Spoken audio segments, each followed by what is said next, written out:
പൊള്ളലുണ്ടായിട്ടുള്ള പാട്, മുറിപ്പാട്, മുഖക്കുരു വന്നു പോയിട്ടുണ്ടാവുന്ന തഴമ്പുകൾ, എക്സിമ, സോറിയാസിസ് ഇങ്ങനെ ഒട്ടുമിക്ക പ്രശ്നങ്ങൾക്കും വേണ്ടിയിട്ടുള്ള ഒരു സൂപ്പർ നാച്ചുറൽ ഓയിലിൻ്റെ റെമഡിയാണ് ഇന്നത്തെ വീഡിയോ കേട്ടോ.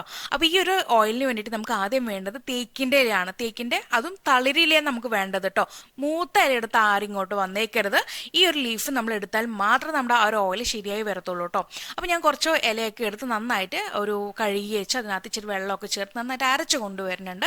ഇനി അരച്ച കൂട്ടിനകത്തേക്ക് നമ്മൾ ഓയിൽ ചേർക്കാൻ പോവുകയാണ്. ഓയിലും പിന്നീട് ഈ ഒരു മിക്സി ബൗള് കഴുകിയ വെള്ളവും നമ്മൾ ചേർക്കുന്നുണ്ട്. ഓയിൽ ചേർക്കുന്ന സമയത്ത് ബോഡിയിലേക്കാണെങ്കിൽ ഏത് ടൈപ്പ് ഓഫ് ഓയിലും ചേർക്കാം. പക്ഷേ ഫേസിലേക്ക് ആകുമ്പോൾ നമുക്ക് സ്കിൻ ഫ്രണ്ട്ലി ആയിട്ടുള്ള, അതായത് മുഖക്കൊരു വരില്ല എന്നുറപ്പുള്ള ഓയിൽ ചേർത്തിട്ട് വേണം ഈ ഒരു ഓയിൽ കാച്ചെടുക്കാനായിട്ട്. കാച്ചുന്ന സമയത്ത് ഏറ്റവും ലോ ഫ്ലെയിമിലിട്ട് വേണം ചെയ്തു വരാനായിട്ട്. മാത്രമല്ല ആ ഒരു ബബിൾസ് കംപ്ലീറ്റ് താഴ്ന്നു വരണം കേട്ടോ, എങ്കിലും നമ്മുടെ ഓയിൽ ശരിയായി വരത്തുള്ളൂ.